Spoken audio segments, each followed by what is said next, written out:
It was too good to be true, and I probably should have noticed that. But I was just so excited. It seemed so great. The salary was, oh my goodness, amazing. The title was great. So I learned a lot, and I've written articles about how do you spot some red flags and what are some signs that maybe a job's too good to be true. In today's episode, I'm talking to Carl Elliott, who is a tech career coach, interview coach, and job search expert. In this episode, we'll be talking about how to identify job interview red flags, why you need to be strategic and intentional in developing your career, the importance of finding a great mentor, and more. Carl is a confidant to many of the biggest names in Silicon Valley and has received multiple awards for his work and industry thought leadership. He's committed to helping his clients find jobs that they love using the latest research-backed best practices. And, as you'll hear at the beginning of our conversation, he says that his favourite word is fabulous. I greatly enjoyed the conversation with Kyle and the perspectives that he was able to share. And I hope that you find it just as enjoyable, informative and inspiring to listen to. Hello, I'm your host Phil Burgess and welcome to episode 353 of the IT Career Energizer podcast. Joining me today is Carl Elliott, whose favourite word is fabulous.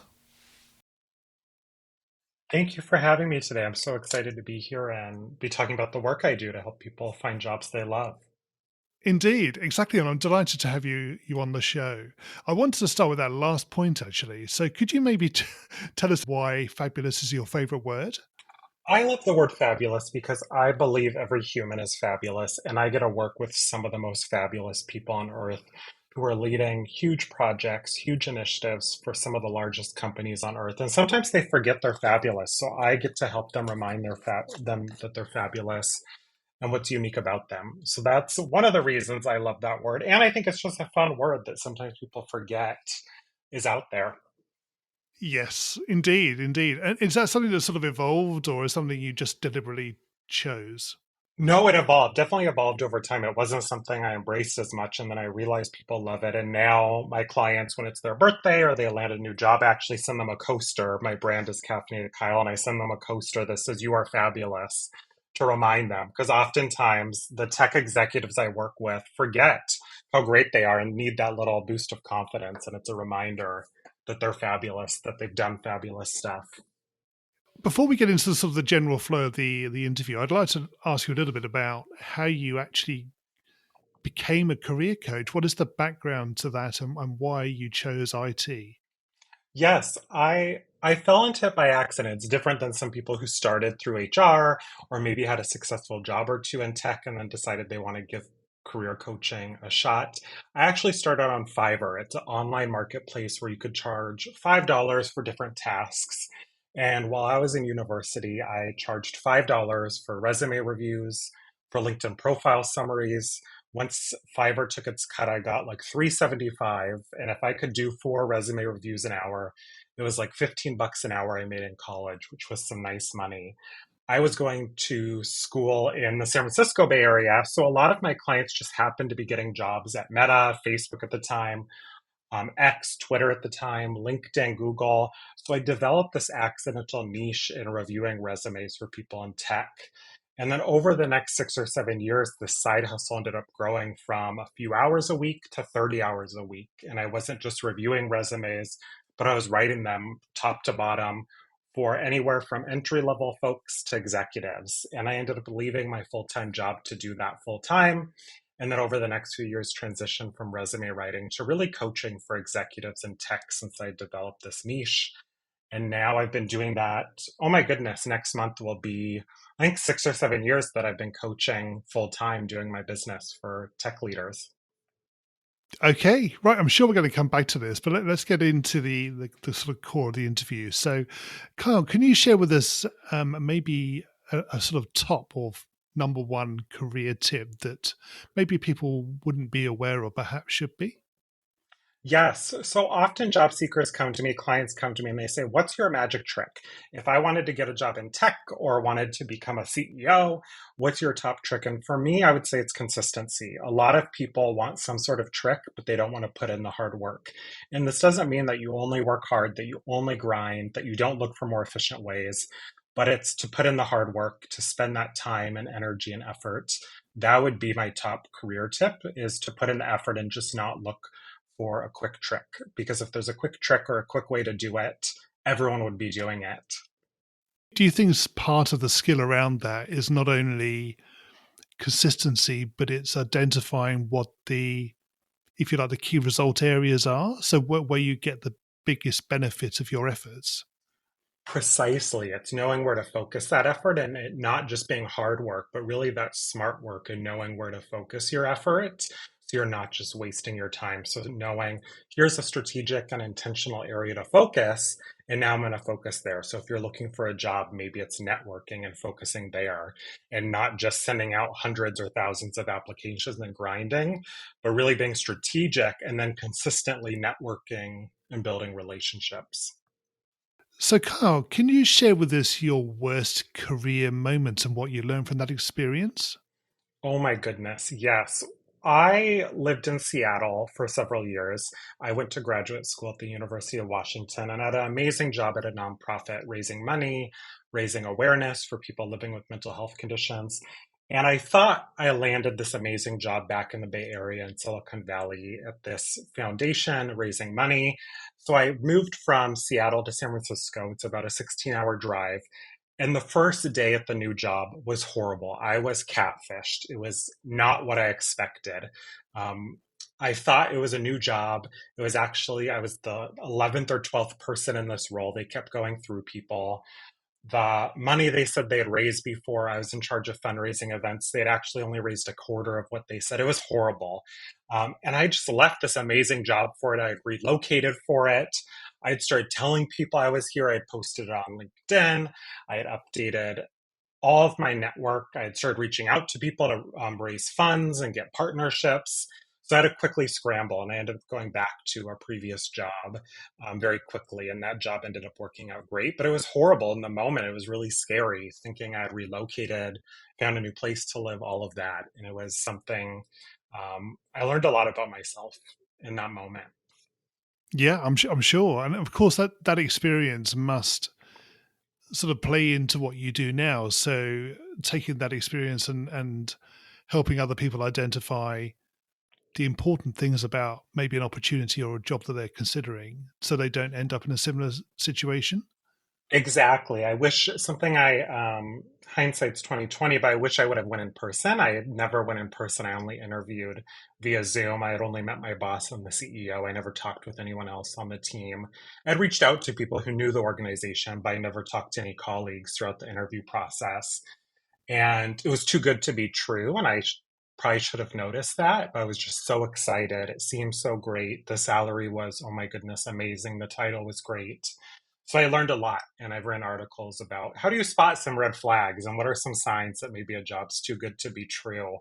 I learned a lot, and I've passed it along to clients and job seekers since then. That's interesting, and of course you obviously touched on it there, but the emotional response as well to when you go through the whole job interview process and how you then evaluate potentially what a company is like. Do you feel that that is something you work with your clients to sort of enable them to understand that before they make a decision? Yes, what I often encourage people to do too is before you even start applying to jobs to create that matrix of how are you going to evaluate jobs once you get the offer. Because once you get the offer, a lot of our logic goes out the window. And what comes in is the emotion, it's the excitement. And I say, okay, how are we going to evaluate it? What's the minimum salary? How far are you willing to commute? Because once you get an offer, all of that excitement is overwhelming. So to have that matrix ahead of time, and a lot of my clients are very technical, very logical. So creating that matrix or that rubric ahead of time can be helpful, especially if you're top talent and getting multiple offers. A lot of clients will just plug their offers into their spreadsheet or their matrix they created and then can say, actually, this offer is a 76% and this one's a 83% on my matrix. Now I don't even have to think about it. I know which offer to take. Yeah. Perfect. Okay. Right. Should we move on to something maybe a little bit more positive? Can you tell us Yes. about your career highlight? I work with some really amazing people, and what gets me excited is when clients are doing work that's really impactful. I This was a health trust I was going to. I had worked at a nonprofit with serving people with mental health conditions before. So I love when my clients are working in tech, but not just making widgets. So I've had a number of clients who work in diversity, equity, inclusion, social responsibility, and some of them have been at Amazon or Meta working on initiatives that literally impact every single user. And when I log into Facebook, my account got hacked, but when I have Facebook or when I go on Amazon, where I'm like, oh my gosh, my client worked on this. And that's what gets me so excited is that ripple impact, saying my clients are literally changing the world and at a part of that butterfly effect. That's what gets me so excited, knowing that these people are making a positive impact and doing way more than I could do on my own if I had a job in tech or in the nonprofit space or in government. That's really what lights me up every day, and makes my work meaningful and purposeful. And those sort of positive aspects to that, so things like diversity and inclusion, is that something that has become more evident, if you like, in sort of roles within Silicon Valley? But also, do you think that's quite a trend, if you like, within the sort of tech industry? I find it's a trend. I think companies are caring more about it. And then I also find job seekers are saying, I don't want to just go do engineering to go help some company make more money, but I want some purpose and impact with my job. I don't want to just grind all day to make some app that's going to do something that's going to get people to click more. I want to make a difference. And I'm finding that's becoming a lot more of a trend with job seekers. And then in IT in general, the companies are realizing that they're going to make more money if they're making an impact. So they go hand in hand. I can make more money as a company if I make more of an impact and make more of a difference. So I think it's this kind of back and forth support with one another. Yeah, perfect. Okay. And what excites you about the future of tech in particular? So, from what you've seen um, and what you experience, where do you see the excitement for people maybe coming into the industry or early in their careers? My doctorate's in education, so I have a lot of formal education. I love learning in school. But what I love about tech right now is the barrier to entry is lower than it's ever been before. You can learn for free through YouTube, through ChatGPT, all of these different resources. I've had clients who go into ChatGPT and create a syllabus for CS or Computer Science 101, where they say, I want to create a syllabus for an MBA. What books should I be reading? Which videos should I be watching? Can you write a textbook for me? There's this really low barrier to entry where you don't need to be getting degrees. I mean, there's benefits to getting formal education, but the barrier to entry is so much lower. And that's so exciting for me that people who didn't have access or there was more challenging, a lot more barriers to access, it's easier for them to land a career in IT. And I'll be excited to see what happens to the industry as we get more diverse voices in these companies. In terms of that sort of opportunity as well, obviously, as you say, the resources are there and people can learn very easily these days. But do you feel that companies are open to that diversity and the opportunities are actually there for people? I think it depends. I find some companies are changing and not requiring degrees or not looking at them in the same way they used to, where they were only recruiting from these top MBA schools or these top engineering schools. And other ones are still requiring it. It's still more of who you know. There is a lot of work being done to remove bias in applicant tracking systems or ATS. They're removing the names. Some of them are even removing schools where they don't look at the school you went to or they don't even look at the degree as part of the way they sort through people and evaluate people. So I think companies are doing the work. It's going to take some time to catch up, but there are companies that are doing the work and there's still more work to be done. Yes. I mean, that's good to hear. That's good to hear that's your experience as well. Just a brief interruption to ask you if you can think of one other person that would benefit from becoming a listener of the show. It would be fantastic if you could share this episode with them. The objective of the show has always been to help as many people as possible in developing and building successful careers in tech. So by sharing this episode with one other person, you'll be contributing to achieving that objective. And please remember to follow or subscribe to the podcast in your podcast app. Have you signed up to the IT Career Energizer newsletter? By doing so, you'll receive early notification of upcoming episodes and featured guests, exclusive content, and early access discounts and offers. In fact, when you sign up, you'll receive our Manning Books discount code, giving you up to 40% discount on Manning's range of tech books, many having been written by previously featured guests on the show, including Reuven Lerner's Python Workout, Docker in Practice by Ian Mile, and many more. Just head over to itcareerenergizer.com and sign up. Okay, so we're going to go into the reveal round now. We're going to find out a little bit more about you and the way you think. You ready for this? Yes, I'm excited. Okay, so this partly you answered earlier, but we'll go for it anyway. So, what attracted you to the tech industry?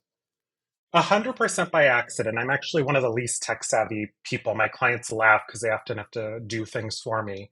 But I love it. I love that I'm in here now despite falling in it by accident. And what is the best career advice you've ever received? It's a quote from one of my mentors who's from someone else is that life begins outside your comfort zone. When I look at the best moments in my career and my clients' careers, it's when they stepped outside their comfort zones and took risks. Yeah, I think you're right there. And what is the worst career advice you've received? Oh gosh, I remember this fondly. Someone told me to tone down my personality. And that's literally why people hire me and why people hire people and hire my clients, executives in general, is their personality. And now I've learned to lean into that personality. Yeah, it's who you are, isn't it? Everybody talks these days about personal brand, but I think in your particular line of work, it is significant because it demonstrates who you are and how you will relate to your customers and clients. Exactly.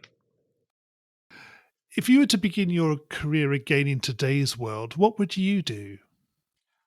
I would have taken even more risks earlier. I tend to be someone who really thinks about stuff, and I wish I would have taken more risks earlier because on the other side of all those risks were amazing, amazing rewards.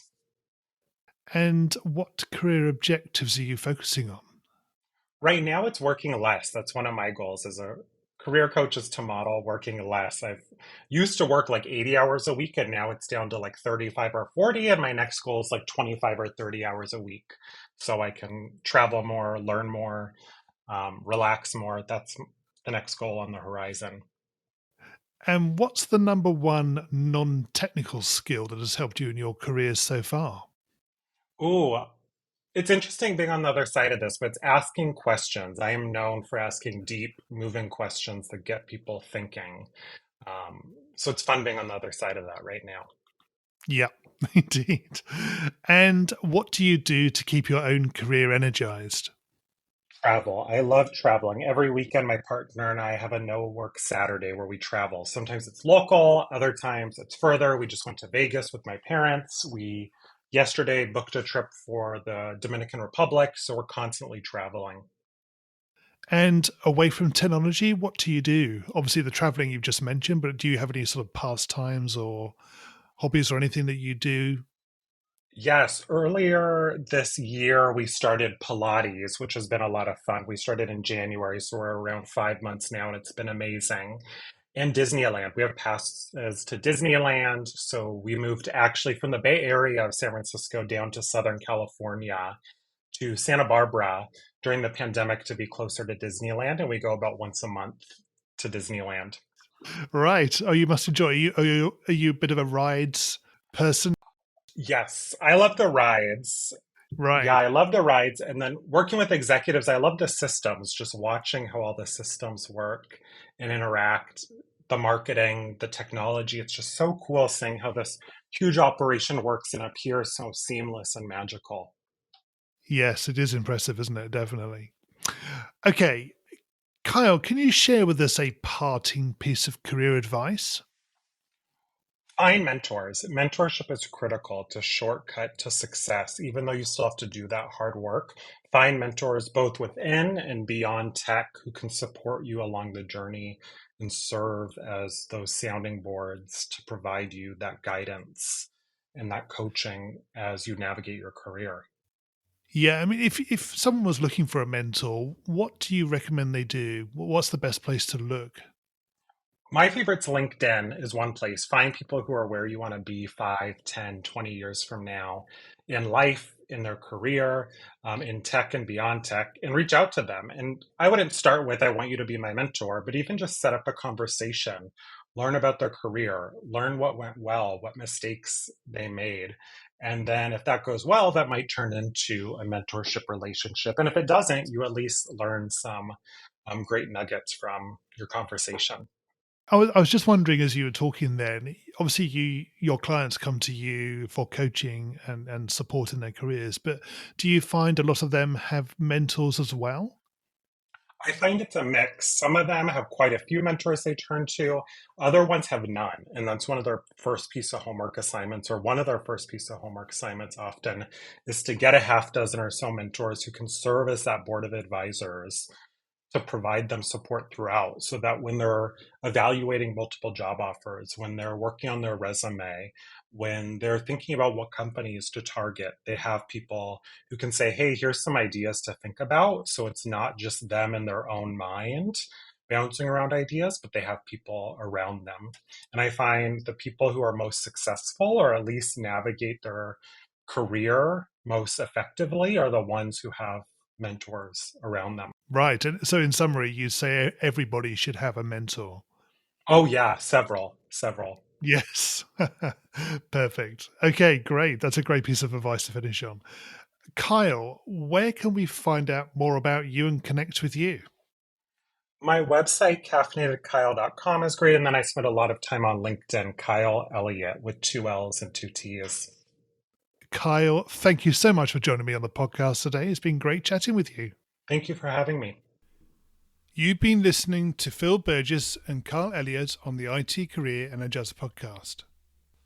For links to everything we discussed in today's show, visit itcareerenergizer.com/E353. Thank you so much for listening. I'm your host, Phil Burgess, and I'll catch you in the next episode.